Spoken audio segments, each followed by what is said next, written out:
Naging mainit nga na usapin ang kontrobersyang ito sa mundo ng social media at pati na rin sa buong bansa.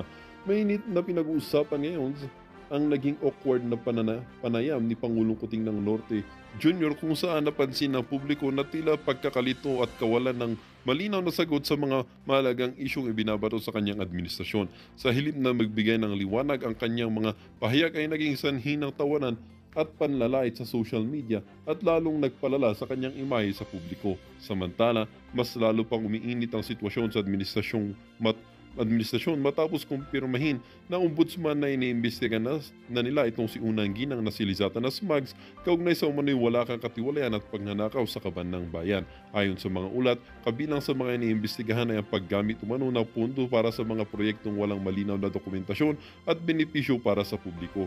Nagpahayag ng suporta ang iba't ibang sektor para sa patas na investigasyon sa Unang Ginang, habang marami ang nananawagan ng agarang aksyon mula sa ombudsman. Ilang senador at kongresista rin ang nagpahayag ng kanilang pagkadismaya sa mga aligasyon na anilay naglalagay sa buong administrasyon sa masamang posisyon.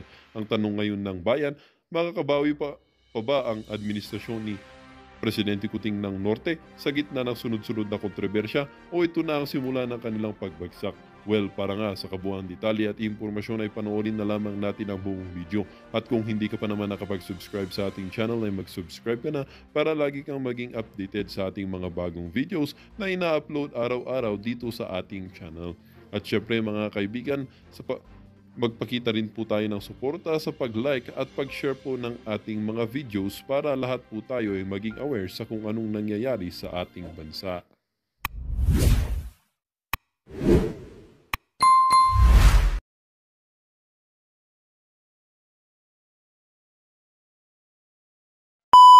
Meron hong mga comforting words itong si Marcos Jr. Para doon sa mga kababayan nating nababahala dyan sa issue ng PhilHealth, huwag kayong mabahala. Heto na yung ating presidenteng bangag. Bibigyan niya ho tayo ng, i-comfort niya tayo. Marami pa daw mga programa ang PhilHealth na ibibigay sa atin. Relax lang, chill, kalma. Heto mga kababayan, pakinggan ho natin to. Nakananto ko. It's an idea.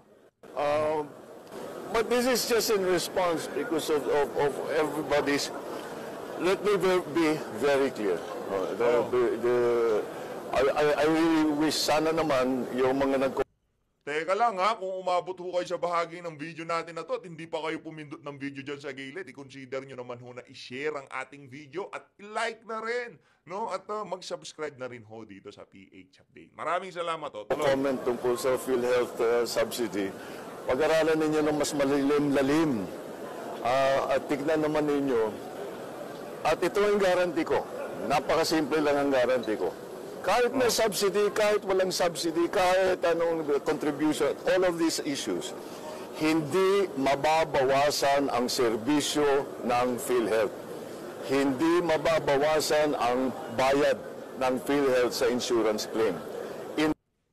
Paano mababawasan Paano mababawasan sa 400,000, 12,000 lang ang binibigay ng buwisit na PhilHealth na yan? Ano pang ibabawas mo doon sa 12,000? Ang pinapanawagan ho namin dito, pagandahin ang serbisyo.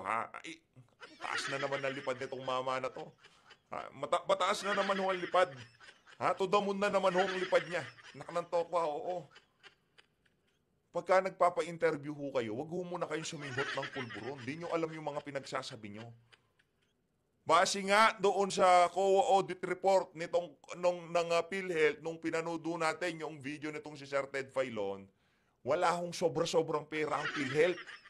Kailangan ho talaga nila yung subsidiya na hindi nyo binigay, na dapat na ibinigay ng administrasyon itong si Marcos Jr. dyan sa PhilHealth. In fact, baliktad. Padadamihin pa namin ang serbisyong ibibigay ng PhilHealth, palalakihin pa namin ang pagbayad sa insurance claims.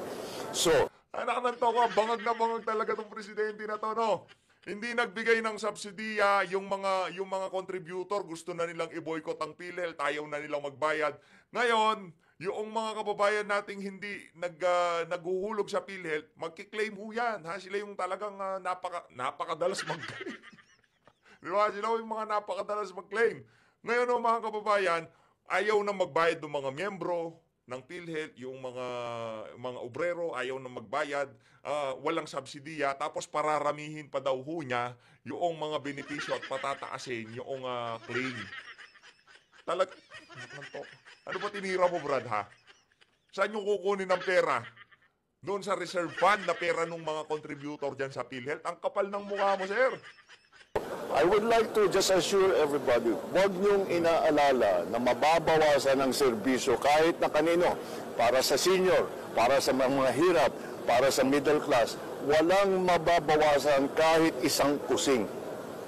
Senator Amy Marcos, yung kapatid mo nagkakalat, oh. Quite the opposite. Dadagdagan natin yan in 2025, mas dadami pa. Ang magiging serbisyo na ibinibigay ng PhilHealth, mas lalaki pa ang magiging payment na ibibigay sa insurance claim. Kaya Walang subsidiya. No? Tapos yung mga kababayan natin ayaw na magbayad dahil nga naman bayad sila ng bayad ng 2,000, 3,000, 5,000, buwan-buwan. Tapos ang makukuha lang ho nila pagka nagkasakit sila, 12,000. Nagbabayad ka ng 5,000 kada buwan. Kumuha ka na lang ng yung nasa labas na insurance, ganun din naman yung bayad, pero yung claim malaki. Ibibigay ho sa inyo cash. Pagka nagkaroon kayo ng critical illness, bibigay sa inyo talagang tumataginting na cash, ika nga. Ngayon, magpagamot kayo dun sa mga lugar na gusto nyong pagpagamutan. Oh. Pagkano ho ba? 5,000 kada buwan ang inuhulog nyo dyan sa inyong, dyan sa inyong insurance? Kung sumusweldo kayo ng mahigit sa 100,000 piso kada buwan? Mga kababayan, kung kukuha kayo ng insurance sa labas, maliban dyan sa PhilHealth na yan, baka mahigit 800 to 1,000,000 na ho yung makukuha nyo kung sakaling malagay sa alanganin yung buhay nyo. Pero sa PhilHealth, 14,000. Anak ng toko, nagbabayad ka ng 5,000 kada buwan, bibigay sa'yo 14,000. Pang-ward talaga ho yun. Pang-ward. Pang public hospital, tapos doon ka sa ward. Pero yung binabayaran mong premium, hindi mo nararamdaman. Yun ang irony doon. Yun ang pinapanawagan ng ating mga kababayan. Bakit di mo maintindihan, anak ng tokwa? Bangag ka talaga, ha? Bangag ka ba? Tayo nagagalit to kasi meron din naman ho tayo na ganyan, yung maliban sa PhilHealth. Meron din ho tayong binabayaran. Ngayon, ang problema ho dito, kung 5,000 pa lang kinakaltas dito sa mga manggagawa na automatic na nakakaltasan dyan sa PhilHealth, naku, huwag na ho kayo magbayad. Ba't ka ba magbabayad? Bibigyan ka lang ng 14,000 pagka nagkaroon ka ng major operation. Pag nag-bill ka ng 400,000, i-cover lang nila 14,000, 17,000. Ano ka nang tokwa? Napakalaking kalokohan ho noon. huwag po kayo mag-aalala. Walang mawawala sa serbisyo ng PhilHealth. Mas pinapaganda pa nga namin ang pagpatakbo ng PhilHealth para mas marami pang maibibigay sa taong bayan. Sir, kung yung pambubudol mo sumusobra na, nagamit mo na yan noong 2022. Paano gaganda ang serbisyo kung walang pondo? Paano gaganda ang serbisyo kung pinagkukuha nyo yung pera ng PhilHealth, anak ng tokwa? Paano gaganda yung serbisyo kung yung nakalaan na taxes galing dito sa mga matatamis na inumin at dito sa mga tobacco products, hindi nyo ibinigay yung karampatang buwis na nakukuha natin dun sa mga yon dyan sa PhilHealth. Sige nga, paano natin mapapaganda? Sige. Ano, magic? May magic wand ka? Biglang magkakalaman ng bangko ng PhilHealth? Ganun ho ba yon? Hindi nyo na nga linalagyan, kinukuha nyo pa. Anak ng tokwa. Naririnig nyo ba sinasabi nitong presidente na to? Di ba, ang labo ng logic niya? Paano gaganda kung kinukuha nyo yung pera, kinukuha nyo yung pondo? Paano gaganda kung yung subsidiya na nakalaan para dyan sa ahensya niya, ayaw nyo ibigay? Hindi ko gumagana, hindi ko maintindihan yung logika nitong bangag na to. Alis na nga tayo dito, punta na nga tayo dito kay JJ Suarez. Baka merong matinong sabihin nitong mama na to. Kasi doon tayo ngayon, doon sa mga merong matinong sinasabi. Ito si JJ Suarez. JJ, panat. Statement of President Marcos Jr. on the education budget. Ano po ang hakbang? Ito, education budget tayo.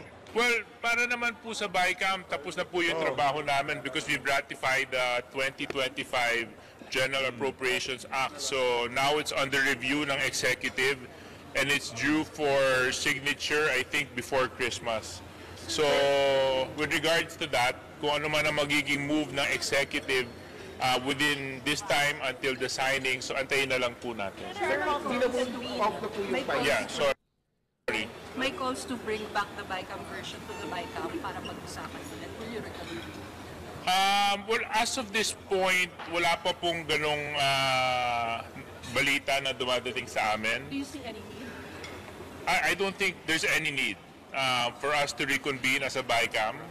Wala na, ano na okay na sila Sila nga gumawa ng budget, kabubuhan naman yung tanong na yun ay hindi.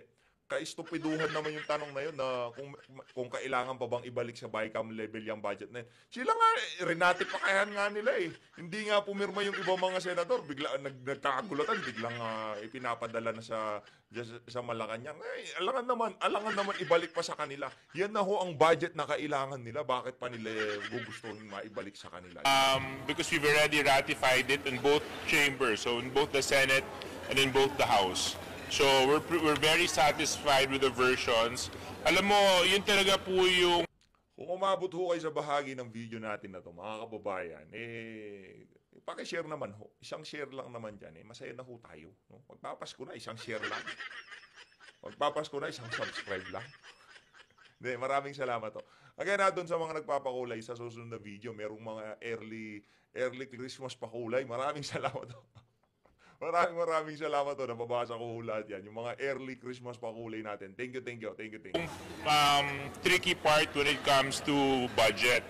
You know, agencies always want to have more, but unfortunately, konti po talaga at limited yung resources natin. So the balancing act for Congress and the Senate becomes very tricky. At taon-taon naman, dumadaan tayo sa mga ganitong proseso. But naniniwala naman ako sa naipasa po nating version for the 2025 budget. The government and the country can be rest assured that the programs, the projects, and the policies to further push the country forward will be implemented well.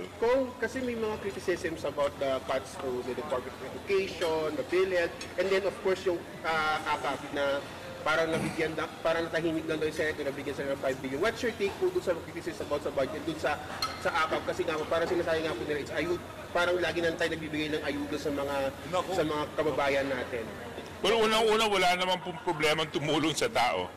So, bakit po natin lalagyan ng mali siya yon? At kung titingnan po natin yung pag-aaral na ginawa ng DSWD, meron po talaga tayong sektor na tinatawag po nating near poor. Paano yun? Paano yung near poor na yun? Paano yung classification ng near poor na yun? Sige nga, ipaliwanag nyo ho muna kasi paano ka ma-identify bilang near poor. Ng tokwa, lahat na lang ho ngayon near poor. Pagka medyo malaki sweldo mo, medyo maluho ka, tapos nabibiting ka, near poor ka pa rin ba nun? Hindi natin alam Tama naman yung tanong dyan sa akap na yan. Puro kabalbalang kasi. Pero wag nyo sabihin sa amin na wag nyong lagyan ng malisya. Kayo lang naman mga malisyosa, di ba? Tuwing magkakaroon ng anumang problema sa kanilang pamilya, bila napapasama sila sa sektor na mahihirap, kaya sinisiguro ng pamahalaan na nabibigyan din natin sila ng tugon dahil kung titingnan natin yung mga... Pustahan tayo. Pustahan tayo. Itataya ko yung isang ko dito, isang earphone ko. Itataya ko yung isang earphone ko. Pagkatapos ng eleksyon, mga kababayan, 2025 midterm election, pagkatapos ng 2025 midterm election na yan, mawawala na rin ho yung akap na yan. Sige, game. O sinong pupusta dyan? O mag-subscribe na ho kayo kung pupusta kayo. Nakalipas na programa ng DSWD, parati po tayo nakasentro sa poorest of the poor. But there are also sectors of society that require assistance as well. Now, when it comes to the PhilHealth has more than enough money. At mamaya, alauna ng hapon, mag-uumpisa po yung briefing natin dito sa HOR para may paliwanag sa ating mga kababayan yung totoong kwento tungkol sa PhilHealth. And I think Jude is here, and Jude will be able to answer the PhilHealth issue with greater depth dahil nag-deliver po siya ng privilege speech kahapon. Jude, you may want to... Yeah? Sa additional budget. Yes? Sa additional budget po ng House, kasi it was increased po sa BICAM level, yung budget ng House. Sir, your take lang, wisdom behind the increase in the budget of the House of Representatives? I think Congress as a whole had an increase, no, including the Senate. Kung titignan nyo naman kayo mga nandito sa media, sa House, umiikot po kayo, nakikita nyo, ang dami po natin pinagagawang mga bagong structures at saka buildings, like for example, this People's Center. And let's not also forget na patuloy din dumadami yung members of Congress. Unlike the Senate that has a stable number of 24, us, we continue to increase when new districts are created, and party list allocations are also increased in number of seats. So this only goes to show na we're really addressing the requirements and needs ng Congress pagdating po sa mga trabaho na ginagampanan namin. May mga pagkakataon po na nagkakaagawan po kami ng rooms pagdating sa mga committee hearings. May mga pagkakataon po na nagkukulangan po kami sa mga facilities pagdating sa mga legislative work na kailangan naming gampanan. Kaya natutuwa po kami na Nakalatawa talaga kung kailangan nilang depensahan yung 17 yung panibagong 17 billion na ilinaan nila para dyan sa budget ng House of Representatives, mga ulit. Ito pong dagdag budget ay makakatulong sa mga trabahong ginagampanan namin bilang mga kinatawan ng distrito at ng mga party lists. Yes, saka would you know saan-saan pong agency kinuha ito pong budget for Congress increase and the 17B, pati po sa... Yeah, for sure it was done during the BICAM. So, hindi lang ako privy dun sa details at kung saan pinagkunan, but definitely naman, dumaan po ito sa sound discretion ng technical working group. Sir, sino po yung na-post for the budget cuts? I think it wasn't, alam mo, ang problema kasi nung DepEd, panahon pa po ito nung dating secretary eh. Kasi meron pa silang hindi nagagamit na allocation for computerization. In fact, if I'm not mistaken... Hindi na ba talaga kayo titigil sa paninisi dito kay Vice President Sara Duterte? Congressman, Congressman, ano pangalan to? Congressman Robert H. Barbers, tigilan nyo ho yan, ha? Hindi na ho healthy ang mga pinagagawa nyo na yun sa buhay nyo. Eto, tuloy natin. It was Congressman Jill Bongalon who brought this up during the Appropriations Committee. Jill, maybe you can... regarding dun sa DepEd computerization.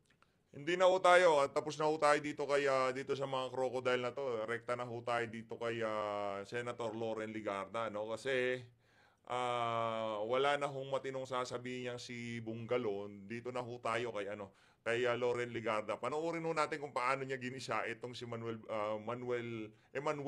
Ledesma. Ito, game. I'm sure the question, okay, Mr. Chair, I'm sure the question of whether the zero budget, because you're GOCC anyway, will affect the services. And I read the statements both of the President and CEO of PhilHealth as well as the Health Secretary that it will not in any way affect. But with that statement, it would not encourage the President or Congress, assuming, because we don't know whether we will have to, both houses will have to reconvene, if it will be called for a special session, or whether something will be done just in the executive on what is legally possible for them to amend it without violating the law. So with that statement, when you said that we can proceed anyway because you have so much unused funds amounting to, may we know, 600, what is the amount, just to be accurate? Your Honor, 489 billion. Million. 489 billion. Billion, Your Honor. 489. So with your statement, so the 600 we see in press statements is inaccurate. Plus reserves. Yeah, give us the whole picture, please. Then it's accurate, Your Honor, around 600 billion. 600 billion? Yes. You say it as such. What is the 489 and why is it 600? You know, when we ask these questions, and my question is very basic, how much do you have? Don't let us draw information from your brains. 489.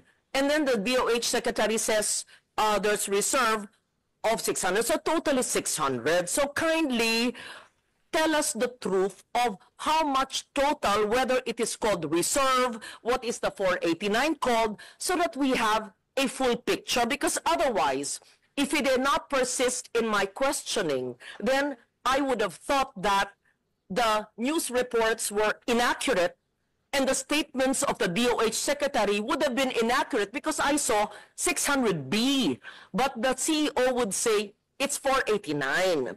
And there's a hell of a lot of difference between 600 and 489. So I would have deduced that, oh, there's some anomaly, or at least in my understanding of how much PhilHealth has. So may we request, Mr. Chair, I apologize for just being emphatic, I'm not angry, to just ask everyone very simple basic questions, because that's where we're coming from, and to just please advise us, do you need anything, or you are comfortable with what you have because it's a big amount, and the President himself has stated many times that there was not a necessity, it was not necessary to provide any budget for you. In short, meron bang ni isang mahirap na Pilipino na maaapektuhan sa pag-zero ng allocation sa PhilHealth budget? And kindly give us the definition of the 489 and the whole 600. What is the difference? Reserve. What is a 489? If the balance is reserve, what is a 489? Yeah, in simple terms. Thank you. Your Honor, apologies for the miscommunication. If I can allow my Sir Renet Limsiaco, our Head of Finance, to give you the details po of the funds. Thank you, Your Honor, Mr. Chair. But Mr. Chair, if this was already put on record earlier, then I submit, then I will just look at the records. But if the 600 detail of the funds was not yet given on record, that's important to us. Iba ang 600 sa 489. Ano ba talagang exact na, I mean, anong exact amount ng inyong reserve fund? 600, may lumalabas na 600, sabi niyo 489. That's why, Mr. Chair, I had to correct them, because when I talked to the CEO just now, he said 489, and the DOH secretary said 600, and the reports in media to the public is 600. That is why he admitted it's actually 600. So kindly give us the breakdown of the 600 billion, and if the difference between 600 and 489 is reserve, how do you determine what is reserve? What is the reserve definition of terms used for? What is a 489? And give us the breakdown, please. And in what bank is it deposited? What kind of a deposit is it? Is it a time deposit? How much is the interest? And where does the interest go? So what is the principal? What bank? Who's the account officer in charge? Are these several banks? What is the, give us the details of the 600. Is it 600B? 600.1001? I mean, ano ba? Detalya po. The Filipino people need to know. And my second question would be, meron ba ni isang Pilipino na maaapektuhan dahil siniro? Hindi kami ha, wala ako sa BICAM ha, na siniro ang PhilHealth. At yung mga, pangatlong tanong, yung mga ospital at mga serbisyo na umaangal sa amin dahil kami ang nasa field na marami raw babayaran ang PhilHealth sa kanila, bakit nyo para naman kayong may rubber band sa mga pockets ninyo na may pera ayaw ilabas? Hindi nyo pera yan ha? Kayo'y empleyado ng gobyerno, parang tayong lahat ha? Babayaran nyo dapat in a timely manner lahat ng mga kinauutangan ninyo. That's fiscal discipline. I think your background is finance. Ibalanse nyo ang fiscal discipline at saka ang serbisyo sa mga nangangailangan ng mga miyembro ng PhilHealth. At nandito ang mga author ng Universal Health Care. At Naku po. Ayusin nyo kasi yan. Wag tayong ano dito. Hindi ho sa nangyayari na to, ibig sabihin kawawa ba tong mga official ng PhilHealth? Hindi ho. Pati sila merong problema. May problema ang gobyerno, may problema ang administrasyon, may problema ang mga congressman, may problema ang pamunuan. Ang naaapektuhan yung mga kababayan nating umaasa sa PhilHealth. Yun ang problema dito. Kaya yung si Ledesma ba kawawa yan? Hindi. Noon nung na-realize natin, tama nga naman yung punto. Bakit nung napunta ka sa PhilHealth, wala ka nang inatupag kundi puro investment? Anak ng tokwa, nandiyan ka para magbigay ng serbisyo. Ang ginawa mo, yung reserve fund, in-investment. Apat sa universal healthcare, sa aking pag-iintindi, dahil ako rin ay isa sa mga author, ay point of care. Hindi na kailangan maglabas ng ID. Hindi na kailangan ng guarantee letter sa mayor, congressman, senator. Ay inaasikaso na sa pampublikong ospital. Inaasikaso na sa may MOA ang DOH. So lahat na. And just for the record, Mr. Chair, and the principal author and sponsor, Senator JV, and you would know that because you were my vice chair when I was finance.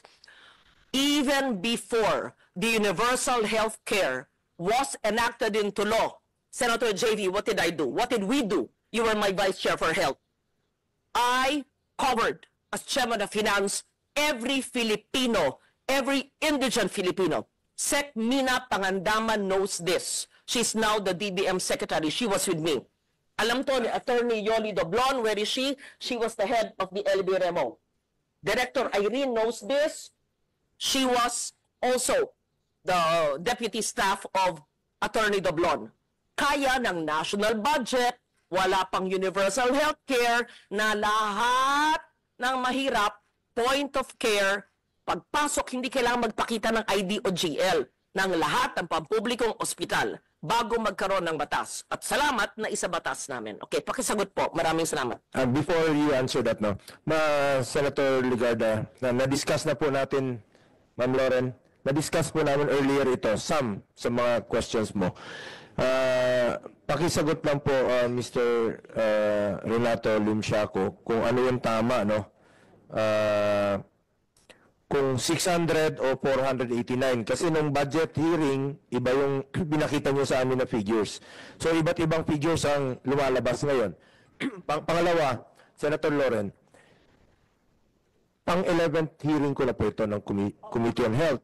Naka-anim na po ako sa PhilHealth dito. At nung sabi ko nga sa kanila, wala sanang excess funds, wala sanang reserve funds, kung yung inimplementa nila ng maaga yung expand benefit packages, increase case rates. This week lang po sila nagkandara pa to increase the case rates. This week lang po sila nagkandara pa to expand benefit packages. So kung inagahan yon, walang excess funds na wawalisin ng National Treasury, walang reserve fund na makikita, at maraming pasyente ang makikinabang, yung mga mahirap nating kababayan, kung inaksyonan po ito ng maaga. Anyway, sagutin niyo po yung katanungan ni Senator Loren. Mr. Chair, pakisagot, kasi lahat ng ating pinaikot-ikot dito, sabi nga nyo, 11 hearings na. Simple lang pong tanong ko, sa inyo po nang galing yung figures nyo. Meron kayong 600 billion. Sabi nyo, yung balanse, if you deduct magkano 600 minus 489, yung diferensya nun, investment, reserve. Definition of terms, ano po yung reserve? Tapos sinabi din nyo, meron kayong 489 billion sa investment portfolio. Gusto ko maintindihan, ano ba ang ibig sabihin ng investment portfolio? What is the nature of the investment? It has to be discussed. That is not your money. That is public money. What is the risk profile? How much is the forecast revenue and for what? And what are the financial institutions where this is lodged? And I would like them to explain to us. Because, Yan, galit na itong si Ma'am Loren. Si Ma'am Loren kahit pa paano, ganda ng posing niya dito Kahit pa paano, balitaw natin, hindi rin ho siya pumirma doon sa budget na ipinadala sa kaltasan lahat kami, tayo, ng PhilHealth. Kayo ang may hawak habang namamatay ang mga tao, humihingi ng guarantee letter ang habang proseso. While you are floating in billions, hundreds of billions of cash. So, definition of terms, ano po yung risk profile, at sinong may hawak ng pera ng taong bayan na nakalaan sa PhilHealth. Simple lang po maaring sa Filipino tayo magsalita para maintindihan dahil gusto rin namin malaman. Salamat po.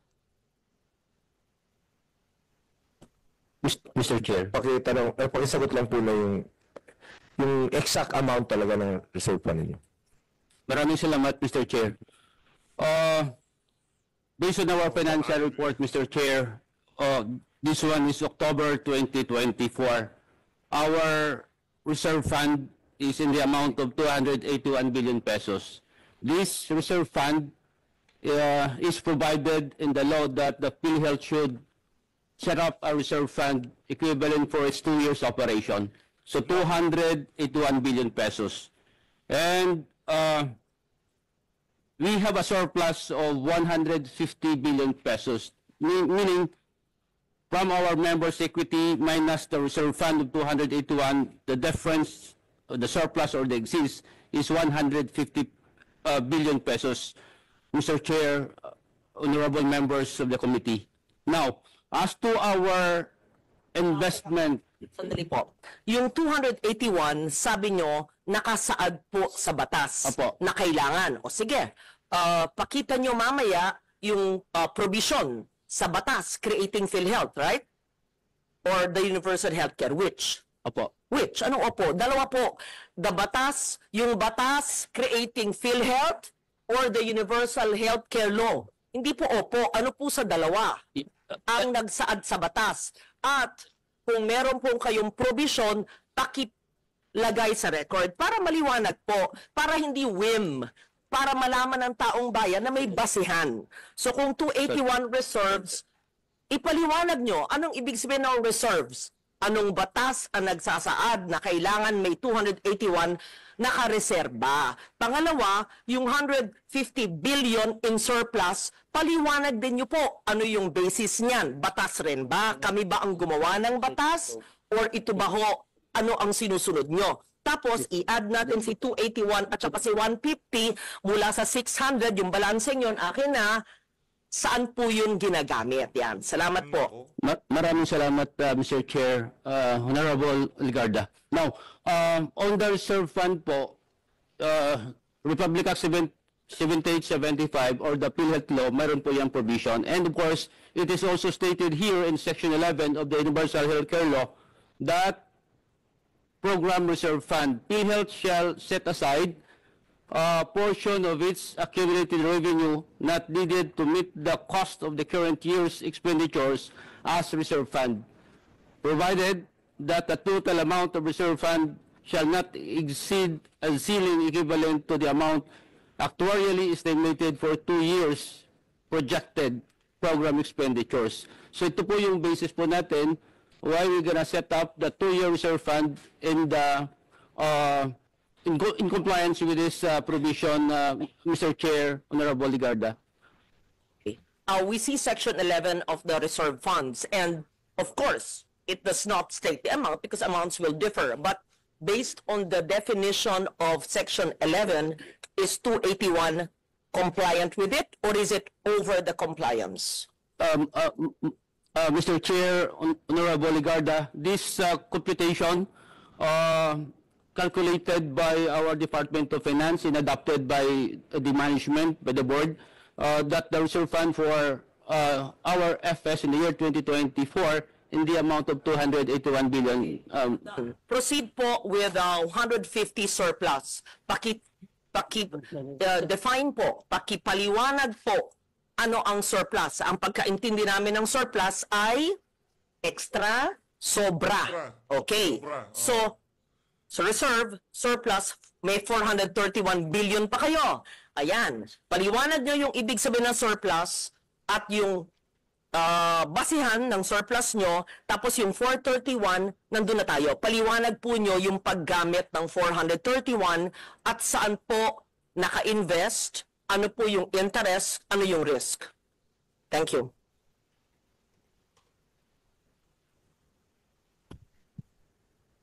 Maraming salamat, Mr. Chair, Honorable Ligarda. On the part of the surplus po, initially in the year December 2023, wala ho tayong na-set up ng ganito. The initial that we have reserved ay 464 billion pesos. Now, with that computation of the EOF and adopted by PhilHealth, so yung sobra doon ay yun ang tinatawag natin na surplus. Now, for year 2024, sa beginning balance, in-add natin po yung income of PhilHealth na as September mayroon ho tayong 46 billion. Binawas po natin din dito yung compliance to the Department of Finance Circular 003-2024 and the special provision of GEA 2024, that 89.9 billion pesos, Mr. Chair, Honorable Ligarda. So the